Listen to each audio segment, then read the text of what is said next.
Labubu, the toy that should never have been found. It was a stormy evening when Ayan first saw the ad.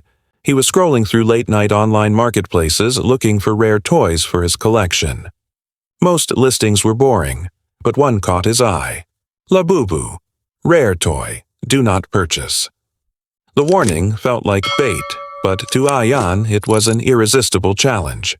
The photo showed a small creature with huge round eyes, rabbit-like ears, and sharp little teeth curled into a grin.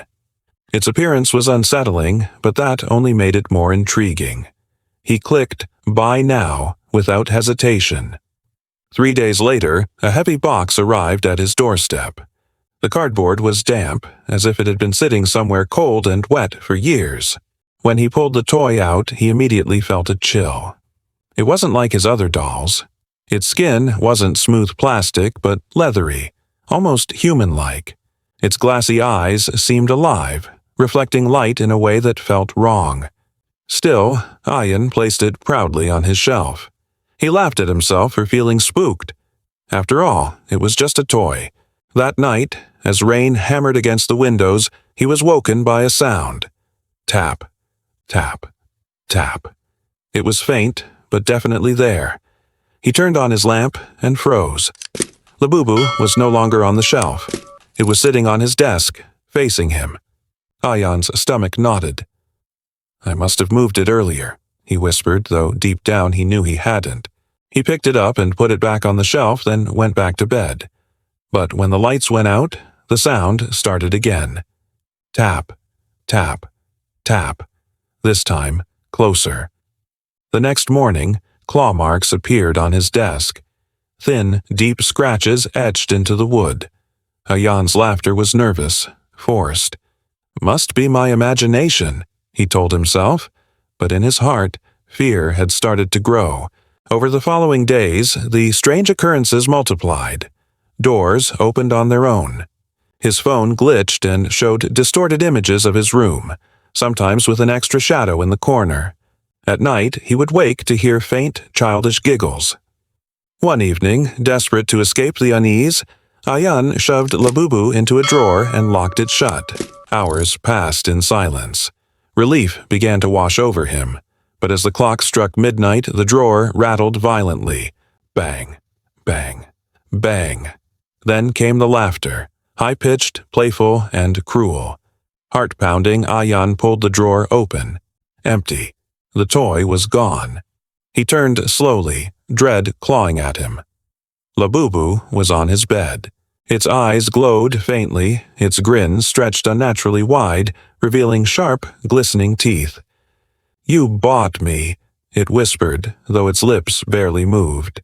"Now, I'm yours." Ayan screamed and ran to the door, but it slammed shut before he could touch the handle. Every light in the room flickered. Mirrors appeared across the walls where none had been before. In each reflection, he didn't see himself. He saw Labubu, sometimes standing behind him, sometimes crawling toward him, sometimes smiling with his own face. He hurled the toy across the room, but it landed softly, giggled, and stood up again. Step by step, it crept toward him, claws clicking on the wooden floor. He tried to fight it, but the moment he grabbed it, its claws sank deep into his palm. Blood welled up, dripping onto the floor. Labubu licked its fingers, laughing in delight. From that night on, Ayan changed. His friends noticed his pale face, the dark circles under his eyes, and his constant paranoia. He spoke of whispers only he could hear, of shadows following him in daylight. Nobody believed him.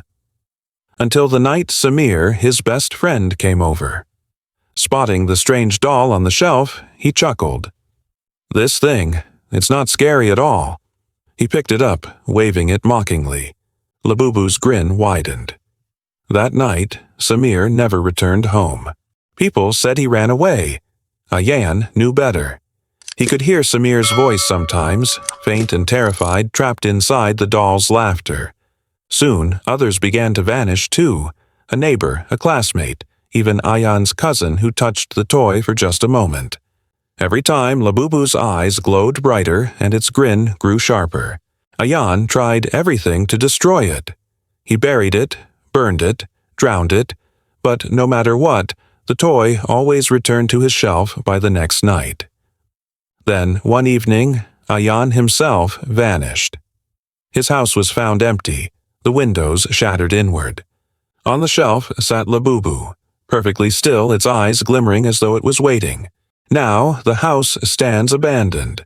Locals whisper that if you walk by after midnight, you'll hear childish laughter echoing from inside.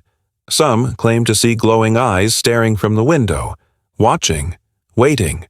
They say Labubu is cursed, feeding on fear, collecting souls of anyone foolish enough to bring it home. So, if you ever see a listing for a strange doll called Labubu, remember this story. Don't buy it, don't touch it, and if you ever hear tiny footsteps in your room late at night, don't look, because Labubu might already be there.